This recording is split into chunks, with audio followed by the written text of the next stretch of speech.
Yesterday, there was a child welfare hearing for the Ruby Franke case, and we finally saw Chad Franke for the first time in public walking into the hearing with Shari and Kevin. Normally, Ruby would appear to these hearings virtually, but yesterday she was moved so that she could appear in today's hearing in person. So, while those cases specifically for the child welfare situation have been completely sealed, so we don't know anything really moving forward, we do know that Ruby was moved. Jodi is still in Washington County in the Purgatory Correctional Facility. No new filings have been put forth on the actual child allegations portion of all of this between Ruby Franke and Jodi Hilderbrandt. Now, this was quite the interesting scene since just last month, Kevin Franke was trying to press burglary charges against Shari, and now they're seen all walking into the court together. Now, there was also some footage released by the Springville Police Department where they had to search Ruby's home in search of the other two children. You two stay on that corner. Now, I'm going to talk over this because I know YouTube is going to flag me for what they're saying in the video. It's just the news speaking over it. But this is when they went to Ruby's home in search of her other two children. And obviously they were not here, but they did need to breach the front door. Then this is them showing up at Pam Bodtcher's house, the president of Connexions Foundation, and this is where the older two children, Abby and Julie, were. Same day, Springville police found two of Franke's other children. A police report says they were in American Fork with a woman named Pam Bodtcher, who told officers Ruby had called her saying she had a family emergency and asked if her kids could stay with her. All right, so let's read what this says. Bodtcher then explained that around noon that day, she received a call from Ruby Franke, who told her that she had a family emergency and asked if Bodtcher could pick up blank and blank. Bodtcher said that Ruby asked if the girls could go to her house with her for a while, to which Bodtcher agreed. Bodtcher told us that this was not an odd request, as she has had blank and blank over to her residence before to do housework and other chores for her. The two children wanted to stay with Bodtcher, police wrote, but were ultimately placed with Ruby's oldest daughter. So this one says, myself and DCFS worker Rachel made contact with blank and blank, who were seated on the front porch of Bodtcher's residence. The DCFS worker introduced herself and informed the girls that she would be taking them to a residence to stay with their older sister, Shari. Blank and blank expressed that they did not want to go with Shari and that they would prefer to stay where they were. The DCFS worker informed the girls that because they are now in the state's custody, their only options were to stay with Shari or to be placed in a foster family. Blank and blank reluctantly grabbed their personal belongings from inside Bodtcher's residence, which included a backpack and a cell phone. The DCFS worker informed blank that she needed to collect the cell phone due to them being in the state's custody. Blank gave me the phone and I turned it over to DCFS worker. Now, they also released the audio phone call where Shari Franke called law enforcement in September of 2022. My name is Shari Franke. My 4 younger siblings are living in Springville, and my neighbors have been telling me that they have been left home alone for about 4 or 5 days. Police records show that law enforcement visited the Franke home 15 times between 2019 and 2023. During 5 of those visits, they were assisting DCFS. Then in September last year, Franke's oldest daughter, now an adult, asked police to check on her younger siblings after hearing from neighbors that Franke had left them home alone in Springville for days. According to police records, the kids were seen through the windows but would not answer the door. But neighbors told officers Ruby Franke would leave her children home for extended periods of time and go to St. George to spend time with her friend Jodi Hilderbrandt.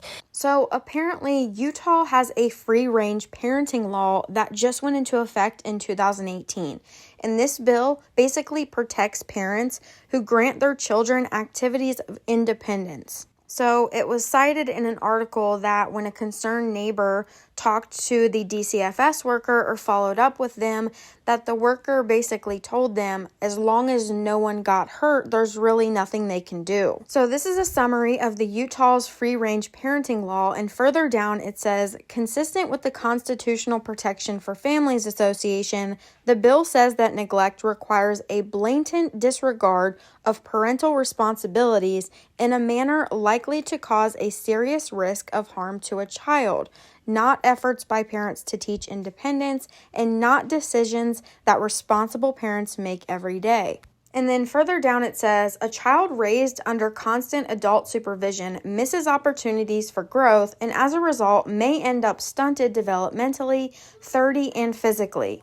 Not really sure what the 30 means, but then it says, the alarming rise of obesity and diabetes in childhood is almost certainly linked to the insistence of parents and guardians on driving their children to school and activities instead of allowing their children to walk. As measured by incidences of mental health difficulties, today's over-supervised youth experience more difficulties upon reaching adulthood than earlier generations. Earlier generations learned resilience by walking, bicycling, playing, helping out, and solving problems without constant adult interventions.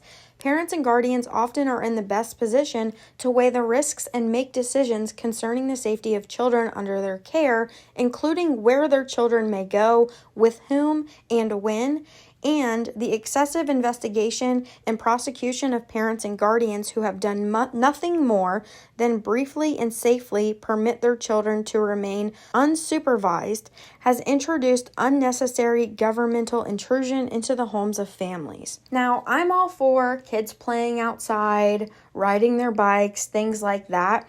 But in my opinion, I feel like there needs to be an age limit on this and a time limit of time that you're allowed to leave your kids at home without an adult. There's no real restrictions or detailed rules about this free-range parenting law, which is how Ruby was able to get by all these CPS calls because there wasn't any physical injuries that they could see. Let me know what you guys think about that down below in the comments, but I just personally feel like there should be an age and a time limit. Because it's not like Ruby was just running to the grocery store. No, she was going on full-blown trips with Jodi somewhere and leaving these kids home for days on end. Now, I found this in the Reddit group, but apparently Ruby was pulled over and got a speeding ticket days before this whole thing happened. So there's been a pretrial hearing scheduled for November 14th for the speeding ticket, and Ruby entered a plea of not guilty for that on September 18th. So she's scheduled for court for that on November 14th of 2023. So just don't get that confused with the case going on with Jodi and the child welfare case. Yesterday, before court, Shari Franke posted this to her Instagram. There's literally not even words to describe how upside down my life has become. I've cried, had an infinite number of panic attacks, had way too much ice cream, and yet life goes on. Therapy has literally saved me, but God has too. My life is somehow becoming more beautiful and fulfilling despite all the terrible things going on. I've tried to live my life to the fullest the last few weeks. Even though all I want to do is hide away in my apartment, I do have my days. Tomorrow is another big court day, and I'd appreciate your prayers and thoughts for my family and myself. Words cannot express the gratitude I feel for you all, and I feel your love. Now, just imagine you're 20 years old and you now have custody of your two oldest siblings and you're dealing with this entire situation. Notice, like, when I would leave my family, like, I would just feel like spiritually drained. So Shari Franke, just all the kudos to her, because I cannot even imagine taking all of this on at just 20 years old. As always, thank you so much for watching. Let me know your thoughts down below in the comments. Please do me a favor and give this video a thumbs up and subscribe for more updates.